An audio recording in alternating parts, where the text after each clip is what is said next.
matapos ang napakatinding revelasyon sa sekretong paglakbay noon ni Netero kasama sina Zigzoldyck at Linay sa Dark Continent at ang nakakakilabot na kwento sa tunay na mga nangyari noon sa 5 paglalayag, pati na ang nakakagulat din na revelasyon na ang librong Journey to the New World pala ay isinulat ng isang taong nagngangalang Don Freaks na mag-isang nilakbay noon ang Dark Continent 300 years ago, na ayon kay Jing ay posible pa nga raw buhay pa ang taong to hanggang sa ngayon. At ngayon mga kaibigan, na i-review naman natin ang chapter 345 ng Hunter x Hunter o ang episode 6 ng ating Dark Continent series, ay sa wakas malalaman naman natin kung ano nga ba talaga ang nangyari kay Gon at sa kanyang kakayahang gumamit ng Nen mga kaibigan, pati na ang progress ng pinaplano ngayon ni Jing sa grupo ni Beyond at ang malagim din na sekreto ng ika-4 na prinsipe ng Kakin Empire ay ating masasaksihan sa videong to mga kaibigan, at marami pang iba talaga. This is Mr. Miken at huwag na natin patagalin pa. Let's go! Ang pamagat po ng chapter natin ngayon ay Signature, at nagsimula ang chapter sa isang eksena dito sa lugar sa kung saan nakalocate ang kuta ni Beyond Netero, in which ay makita si Jing nakausap ngayon sa cellphone ang kanyang anak na si Gon. Natanong naman ni Jing na wikang, hindi mo na ba kayang i-release ang iyong aura? Nasagot naman ni Gon na oo daw, at naayos lang naman daw sana ang lahat nung nagkita pa raw sila. Yung sagot naman ni Jing na nandiyan pa rin daw ang aura nito, pero baka hindi na raw ito nakikita ni Gon, na ibig sabihin daw nito na pumalik na raw sa normal o sa dati itong si Gon. Nadagdag pa ni Jing na hindi pa ba raw yan sapat para kay Gon, kasi base sa kanya naaalala ay sinabi ni Gon sa kanya noon na nung nag-transform daw ito sa kanyang adult form ay binanggit ni Gon sa kanyang mga isipan ang mga salitang gusto na raw nitong magtapos ng lahat, na wala na raw siyang pake kung ito na ang katapusan. Na dahil sa mga salitang yan ay ayon kay Jing na dahil sa nakipaglaban daw noon si Gon na handa nang itapon ang lahat, ngayon ay bumalik na raw ito sa normal, na kung gugustuhin pa raw ni Gon ang higit pa dyan, then may kabayaran na raw o may singil na raw ang kapalit nito. Kaya dapat ay magpasalamat na lang daw si Gon, kasi kahit papaano ay masasabi lang natin ngayon mga kaibigan na ang kapalit lang ng kanyang ginawa noon ay ang pagkawala lang ng kanyang ability na makita at makontrol ang kanyang aura. Na dito na tinapos ni Jing ang kanyang salita na sabi ngayon na raw ang magandang opportunity para malaman talaga ni Gon kung ano raw ang kaya nitong gawin sa kanyang sitwasyon ngayon. Na matapos ang eksenang yan ay dito na makikita si Gon na bumalik na nga dito sa Whale Island, na kung saan ay makikita dito si Mito mga kaibigan, at tinulungan na ni Gon si Mito sa mga gawaing bahay, at masayang makita itong tatlo na naghapunan mga kaibigan kasama si Mito at ang lola ni Gon. Maya-maya pa tinanong naman ni Mito si Gon kung ayaw ba rin itong maglakbay o sumama kay Jing. Nasagot naman ni Gon na siguro kung nagagamit pa raw niya noon ang kanyang Nen, then baka sumama na raw siya noon kay Jing. Nasagot naman ni Mito na ganun ba, pero bakit naman daw yan ang rason ni Gon, in which ipaliwanag naman ni Gon na hindi niya raw talaga may paliwanag na maayos, pero hindi niya raw kasi gustong ma-meet talaga si Jing, kasi ang kanyang goal daw talaga noon ay ang hanapin si Jing, at na-realize niya lang daw siguro na hindi niya gustong ma-meet talaga si Jing mga kaibigan nung nagkita na raw sila, at masaya naman daw siya sa kanilang pag-uusap noon nung nagkita sila mga kaibigan, at nakita niya raw talaga na hindi raw talaga father figure itong si Jing, more like parang isang maangas at nakakamanghang tiyuhin lang daw ito sa kanyang paningin. Bagay na nag-agree naman si Mito na hindi raw talaga fit si Jing bilang isang ama, kasi wala raw itong motivation na gampanan ang pagiging isang ama. Napatawa naman dito si Gon kasi yan daw palagi ang sinasabi ni Mito sa kanya tungkol sa kanyang ama na si Jing. Pero ayos din naman daw ayon kay Gon, kasi masasabi naman daw niya na parehas lang daw sila ng kanyang ama, kasi hindi rin daw siya sigurado kung fit ba raw siya na maging isang anak. Kung kaya't humingi naman ng paumanhin si Mito sa pagkakalang parang inaakala ni Gon na pinaparinggan niya ito tungkol sa kanyang sinabi kay Jing. Kaya paliwanag naman ni Mito kay Gon na ang kanya raw ibig sabihin o ipaalam ay siraulo lang daw talaga si Jing. Napatawa naman dito si Gon na sabing alam naman daw niya ang ibig sabihin ni Mito kanina, pero parang napaka-weird lang daw kasi hindi raw talaga pumasok sa kanyang isipan noon nasasama siya at mananatili sa tabi ni Jing dahil tatay niya ito. Pero siguro kung nakakagamit pa lang daw siya ng kanyang Nen noon, at kung naramdaman niya raw noon kung gaano talaga kalakas si Jing, then posible daw siguro nasasama raw talaga siya kay Jing noon. Pero medyo magulo daw kasi ang kanilang pagkikita, kaya di niya raw talaga naramdaman ang aura noon ni Jing. Kaya pangiting sagot naman ni Mito na so as a result daw makakapiling na naman daw ni si Gon, at ngayon na bumalik na raw si Gon sa normal welcome back to reality na raw itong ating bida. Sabay may kinuha dito si Mito sa kanyang silid na sa kanyang pagbalik ay may kita ang napakaraming textbooks at paperworks na dapat na sasagutan na ngayon ni Gon. Kasi binigyan lang daw si Gon noon ng exemption sa napakaraming bagay matapos itong maging hunter. At ngayon ay kailangan daw i-report ni Gon ang kanyang mga activities na nasa 8,000 to 10,000 words mga kaibigan. At magsulat ng resume na may 30 copies nito. At marami parang test ang dapat na sagutan nitong si Gon na worth of 4 semesters mga kaibigan para makuha daw ni Gon ang certificate sa kanyang current learning ability mula sa bureau at sa schooling office. Nasagot naman ni Gon na lahat po ito ay sasagutan ko. In which ito naman ni Mito na ang mga bata nga raw pumupunta sa school ginagawa ang mga bagay na ito 100 times pa raw dito sa kanyang ipinapagawa kay Gon. So back to reality na nga indeed ang ating bida mga kaibigan. Matapos ang eksenang yan ay balik dito kay Jing na kakatapos lang na makipag-usap kanina kay Gon. Na sa kanyang pagbalik dito sa loob ay may kita itong grupo ni Beyond na nagsitipon na kung saan ay nagsalita dito si Master na wikang na pag-usapan doon nilang lahat ang bagay-bagay habang nasa labas daw kanina si Jing na base sa kanila daw na pag-usapan hanggat sa ina-acknowledge daw ni Pariston na si Jing ang number 2, then wala raw silang problema na si Jing ang magsisilbi ngayong right hand man ni Beyond. So bali i-divide daw nila ang kanilang grupo sa dalawa. Ang grupo na hindi raw tatanggap sa pera ni Jing, which is itong sina Master, Marion, itong babae, si Curly, Usamen at itong robotic armor na malalaman natin sa mga next chapter kung sino talaga ito. Ang ikalawang grupo naman ay ang grupo na nakatanggap o walang problema raw natanggapin ang pera ni Jing na sina Pariston, itong chef guy, itong isa pang lalaki at si Pecotero. In which sagot naman ni Jing na ano pa raw ang gusto nilang ipaalam aside nito. Kaya dagdag pang paliwanag ni Master na upang maiwasan din daw ang gulo nag-agree daw silang lahat na susunod lang daw sila sa utos ni Jing kung tatanggapin na nila ang pera nito. Bagay na wala namang problema kay Jing. Kaya dagdag pa ni Master na ayon na raw sa nag-guess ni Jing sila rong lahat nagawang ma-hire daw ni Beyond dito sa pamagitan ni Pariston. Kaya gaya sa kaalaman na raw ni Jing sila ay mga temp hunters daw. At base sa nakaraang election mga kaibigan ay nalaman natin na mga temp hunters simply parang mga utosan ni Pariston. It is also possible na naging hunters ang ilan sa mga membro ng mga temp hunters dahil mismo kay Pariston. Ang mga temp hunters mga kaibigan kilala din bilang mga hunters na siyang pinapatrabaho ng Hunters Association sa mga specific mission na ibinibigay ng gobyerno sa Hunters Association. Simply put na kahit mga underground missions pa yan mga kaibigan posibleng pinapatrabaho sa kanila. Lang sa ganon mapapanatili ang magandang image ng nasa itaas ng asosasyon. Kung kaya't madalas sa mga temp hunters ay dinidiscriminate dahil sa nature ng kanilang trabaho. Kaya naman nang sinabi dito ni Master na mga temp hunters daw sila dito na niya inunahan si Jing na sabing wala daw silang pake kung bumaba na raw ngayon ang tingin ni Jing sa kanila. Kasi kahit kung silang lahat raw ngayon magtulungan para pabagsakin itong si Jing wala rin daw silang match sa isang star hunter na kagaya ni Jing. Yun sumagot naman si Jing na sabing wag na tayong maglokohan dito. Lahat kayo ay mga eksperto, mga specialist daw sa kanilang fields of expertise ayon kay Jing. Naragdag pa ni Jing na naging hunter daw talaga ang mga to itong lahat mga kaibigan na grupo ni Beyond para sa purpose na makalakbay sa Dark Continent na bawat isa raw sa kanila ay nagpo-possess daw talaga ng skills at lakas na kayang harapin ang kahit na anumang hamon at banta na kanilang maaaring masasalubong sa Dark Continent. At bilang si Beyond daw ang kanilang leader ayon kay Jing na matagal na raw talaga nila itong pinaplano ang araw na ito mga kaibigan. Na nang masabi yan ni Jing kitang-kita naman ang reaksyon dito ni Usamen nagulat sapagkat spot on na naman dito si Jing sa mga sinasabi nito patungkol sa kanilang plano. Habang si Pariston naman nawala na ang ngiti mga kaibigan na sabi nito sa kanyang isipan na nakakainis daw. Kaya dito naman napatuloy si Jing na sabing ang pananatili daw ni Pariston noon sa Hunters Association as a vice chairman ang siyang naging dahilan sa kung bakit na-maintain daw ang power balance sa Hunters Association. Kasi si Pariston daw talaga ang nag-handle sa usaping business nung chairman daw noon si Netero. At ang lahat daw ng mga taon at panahon ng pagiging vice chairman ni Pariston ay punong-puno lang daw talaga ng kasinungalingan. At naghihintay lang daw pala itong si Pariston ng tamang panahon habang pinapatalas ng patago nito ang mga matutulis daw nitong kuko. Na nang masabi yan ni Jing again sapul na naman dito si Pariston mga kaibigan at ang kanilang plano na alam pala ni Jing. Kaya napasabi naman si Pariston sa kanyang isipan na wikang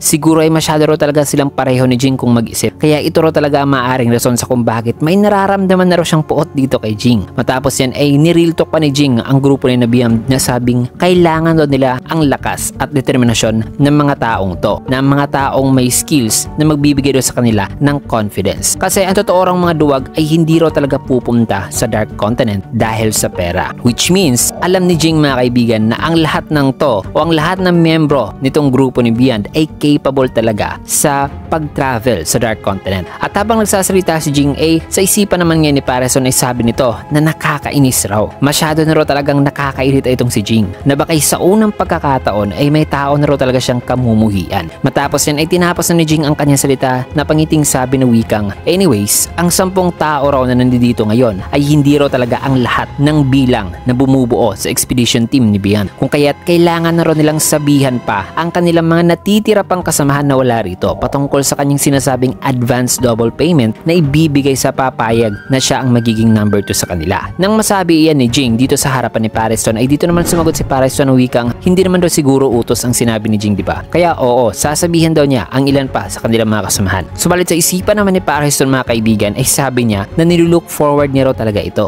Na gusto raw niyang makita kung ano raw ang kanyang kayang gawin sa mga taong kinamumuhian niya. Kasi alam naman natin mga kaibigan na pagmahal ni Parison ng isang bagay ay mas gusto niya itong saktan o sirain. So nakikurious ngayon si Parison sa kung ano ang kanyang gagawin sa tao namang hate na hate niya. Matapos yun ay nagsalita naman itong babae na kung ang lahat daw ang makakaalam tungkol sa offer ngayon ni Jing, then wala na raw siyang problema pa na tanggapin ang pera nito. Nasagot naman ni Jing na napipigilan lang daw pala itong babae kasi hinihintay niya lang ang desisyon ng kanyang mga kasamahan. Mga salitang dinedma naman ng babae sabay hiningi ang bank details ni Jing. Kaya sinagot naman ni Jing ang babae na sabing wag na raw. Di na raw kailangan pa nitong si Jing ang kapalit o ang bayad nila. Naibigay na lang daw nila ang kanilang payback doon kay Beyond. Kasi sigurado ditong si Jing na gagamitin daw ni Beyond ang pera na ibibigay sana nila dito kay Jing. Kaya tanong naman itong babae na alam ba raw ni Jing kung ilan ba raw sila sa grupong to ni Beyond. In which sagot naman ni Jing na gaya raw sa sinabi niya kanina, ang Temp Hunters daw ay binubuo ng mga nasa 200 na bilang mga kaibigan ng mga tao. At ayon kay Jing na ang pupunta daw sa Dark Continent ay may maliit lamang daw na bilang. At max ay nasa 25 daw katao ang pupunta. Otherwise masyado na raw marami kung lagpas pa dito ang bilang ng pupunta sa Dark Continent. Kaya dagdag pa niya na baka ay may ilan pang araw sa Hunters Association na sasama sa kanila. Na kung meron man ay sigurado daw siyang pipigilan ni na Cheadle at ni Zystorm ang mga yon. Meanwhile dito naman sa isipan ni Curly ay napasabi siya na ang iprinamis daw ni Beyond sa kanilang team o sa main team ay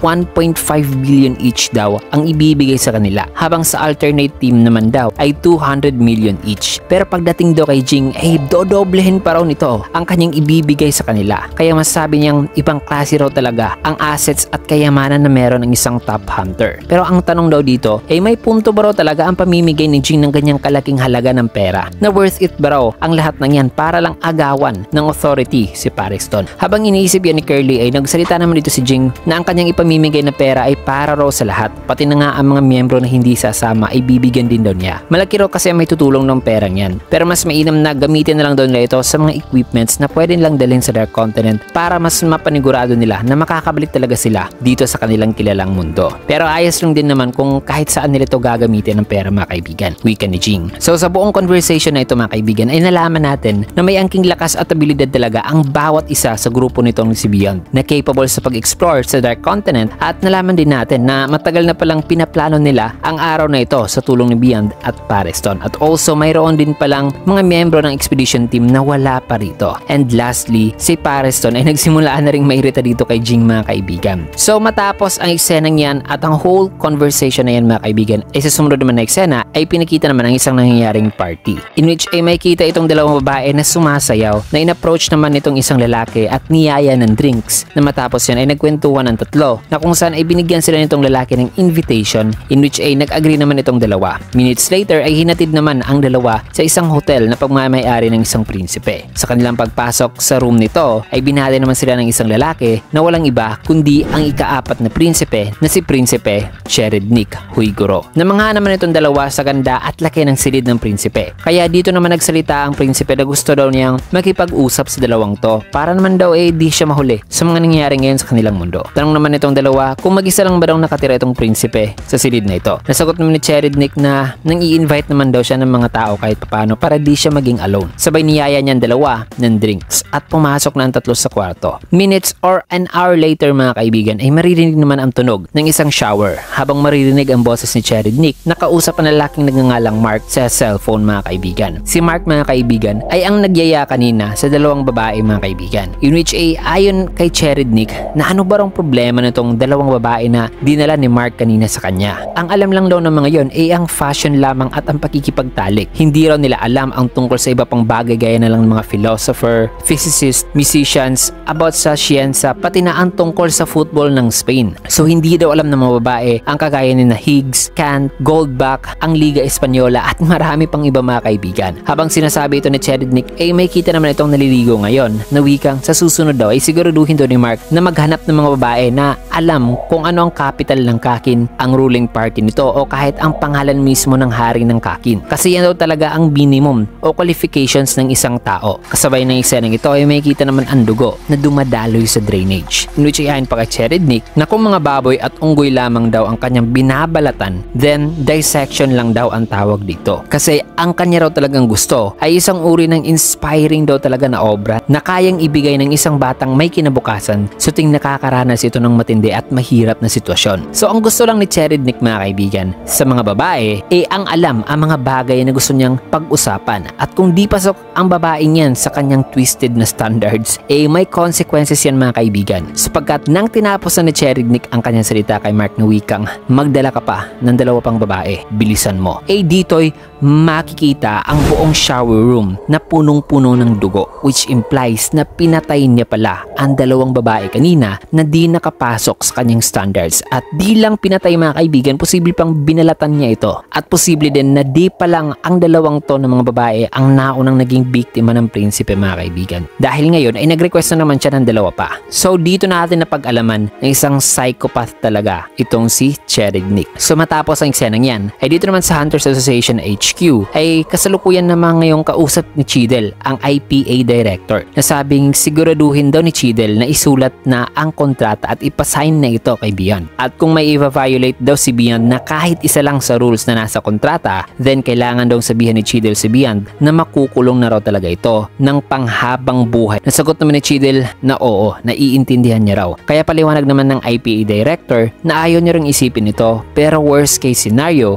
kung sakali man daw makawala si Beyond sa kamay ng Hunters Association at magsimula ng kaguluhan sa pamamagitan ng pag-angkin sa mga bagay na madidiskubrihan nito sa Dark Continent at i-broadcast ito muli sa media, then kung mangyayari daw yan masisiguro daw niya na si Beyond pati na ang buong Hunters Association ay magkakaroon daw talaga ng di kaaya-ayang kinabukasan. In which ay sagot naman ni Cheadle na oo, naiintindihan niya raw ang mga bagay na yan at aware daw sila sa mga bagay na to. Kaya na may matapos ang eksenang yan ay sa sumunod na eksena ay dito naman ibinigay ni Cheadle ang kontrata kay Beyond na nang nabasa ito ni Beyond ay napasabi siyang ito raw talaga ang kanyang prediction noon na nagkatotoo na. Nasagot naman ni Cheadle na tama raw si Beyond. Subalit ang pinagkaiba lang daw ay nakakulong na raw itong si Beyond at makukulong pa rin daw ito during the expedition. At ang mga actions doon nito ay restricted na at bukod pa riyan ay mananatili daw si Beyond dito sa secured cell na may nakabantay 24/7. At kung lalabas si Beyond ay may mag-e-escort daw palagi sa kanya. At may ipapasuot din daw kay Beyond na isang tracking device sa kanyang ankle mga kaibigan para matrack daw ang kanyang bawat galaw. Ang lahat din daw na pakipag-communicate ni Beyond ay i-manage daw at nakamonitor daw talaga. In which tinapos naman ni Beyond ang mga sasabihin pa ni Cheadle na sabing bawal din daw siyang sumuway sa Hunters Association at ang lahat daw ng mga bagay na kanyang madidiskubre kailangan din daw niyang ibigay sa V6 at nabawal din daw nitong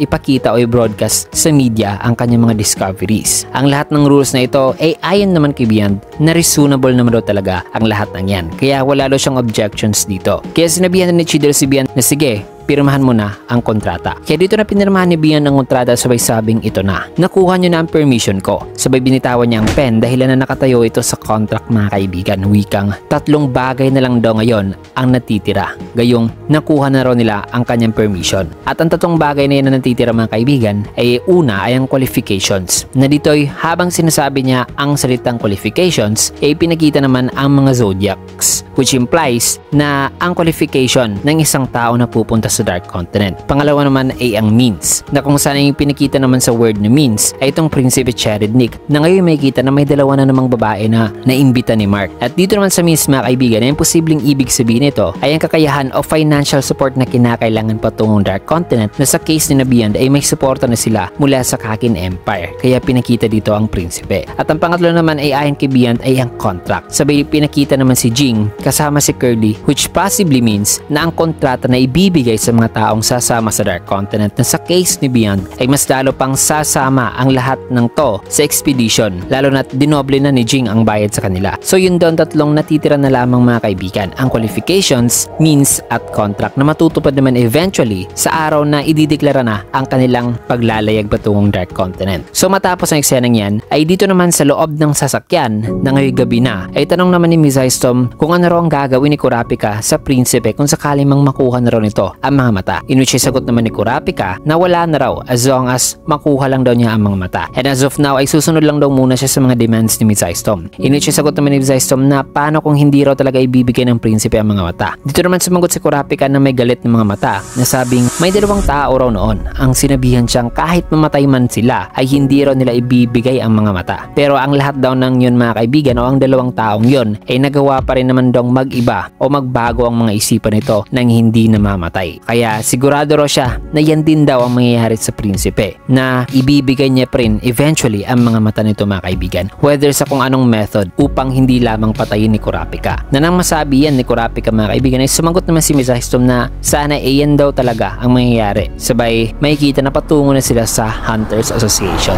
So grabe talaga, inaasahan lang talaga ni Kurapika na sa kalaunan ay ibibigay lang din ng prinsipe itong mga mata. And I hope na ganyan lamang kadali, pero masasabi natin hindi ganyan kadali looking back sa napaka-psychopath at napakatinding hobby nitong si Cherednik. Kaya nakaka-excite talaga ang susunod na mga mangyayari, kasi sa susunod na chapter ay may kita na natin ang pagkabuo ng bagong Zodiac at ang nakakagulat na revelasyon sa pagitan nitong mga Zodiacs mga kaibigan, pati na ang sorpresang pagdating ng isang grupo na magre-resolve din sa issue ni Jing na pagiging number 2 gamit ang karahasan mga kaibigan. Yan at marami pang iba ang ating matutunghayan sa susunod na chapter, kasi dito muna natin tatapusin ang video sa last panel na ito. Kaya naman kung nagustuhan niyo ang ating video, you can get a like, comment, follow, or subscribe na rin for more videos like this. Pero bago muna natin tatapusin ang video ay shoutout sessions muna tayo.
Ayan, maraming salamat and see you guys again on my next video.